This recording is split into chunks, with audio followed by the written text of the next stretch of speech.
Good morning, everybody. Welcome to Mortal Gaming. This is me again, Marvin, and we're now here for another video for Ragnarok Origin. And this time, we're going to be talking about some of the notable things in the recent patch notes that has come to Taiwan server. And as you all know, most of the things that are coming to Taiwan server are also coming into our server.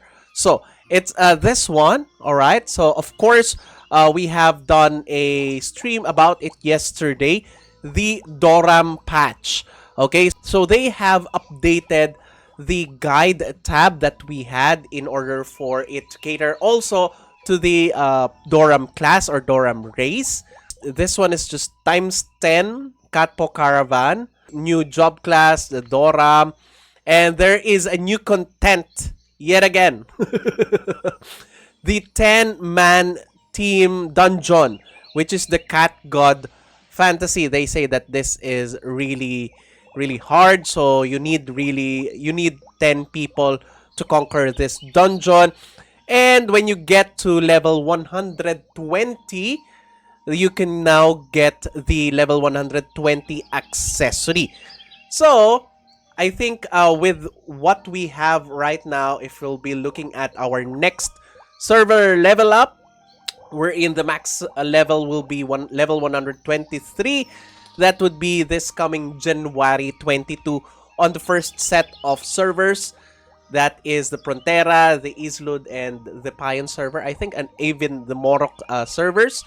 Okay, so not including Payan, I think.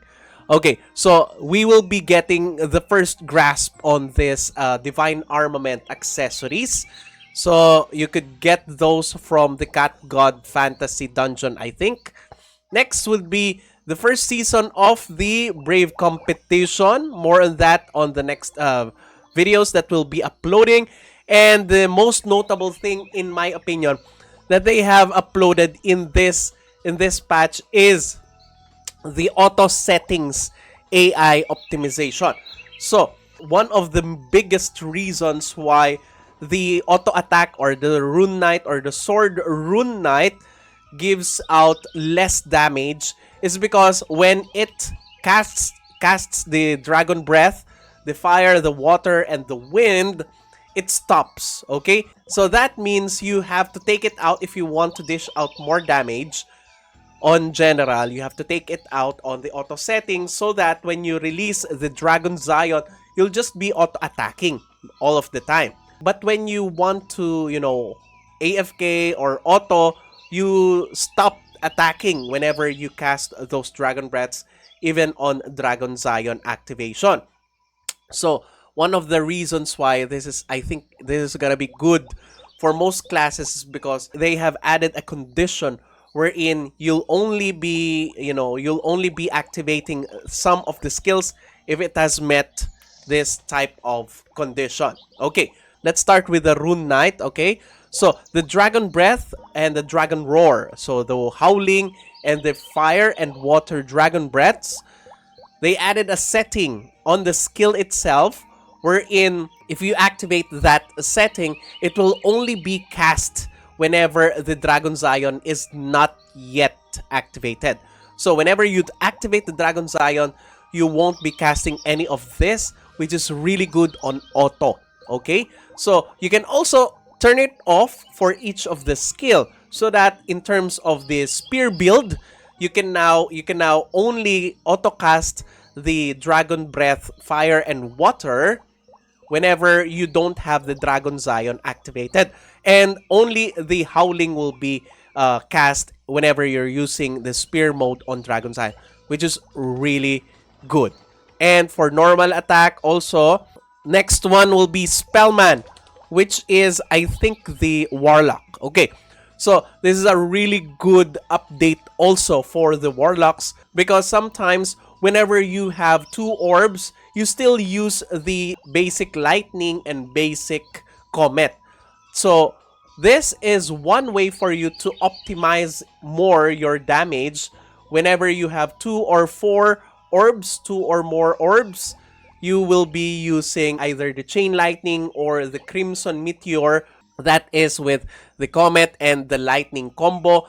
Next, they have also added a condition there so you can turn it on or turn it off whenever you want to use Tetra Vortex, okay?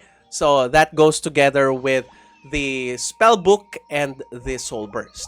All right, so a lot of happy warlocks are coming to town. All right, next would be the archbishops. So they have also set a condition for the purification beam or the kamihami wave when you want to, cast it whenever you're using a DPS type archbishop. So that's really good also for Holy Prayer and Brilliant Shockwave.